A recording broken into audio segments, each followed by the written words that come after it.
Panginoon, maraming salamat sa laging pagbibigay ng mga araw na puno ng blessings.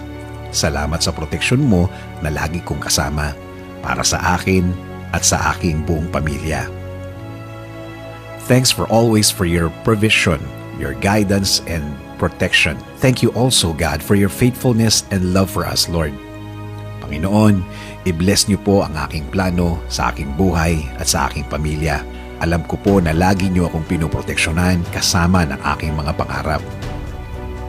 Panginoon, hindi po ako isang perpektong tao at alam ko po na hindi rin perpekto ang aking plano. Pero kayo na po ang bahalang mag-ayos ng mga mangyayari. Dahil naniniwala pa rin ako, Lord, na ikaw ang mas nakakaalam ng bukas.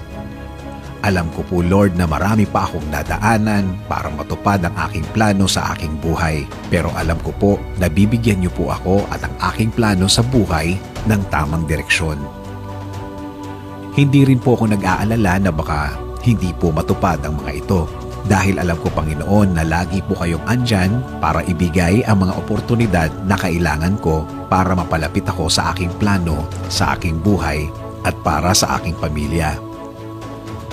Alam ko po na ipadadala niyo rin sa way ko ang tamang tao para po makatulong sa aking plano, Panginoon. At ang mga tao ito ay gagabayan din ako sa aking mga gagawin.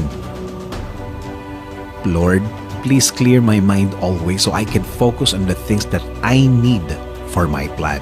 Ilayo niyo po ako sa mga bagay na maglalayo sa akin sa magandang plano para sa aking buhay.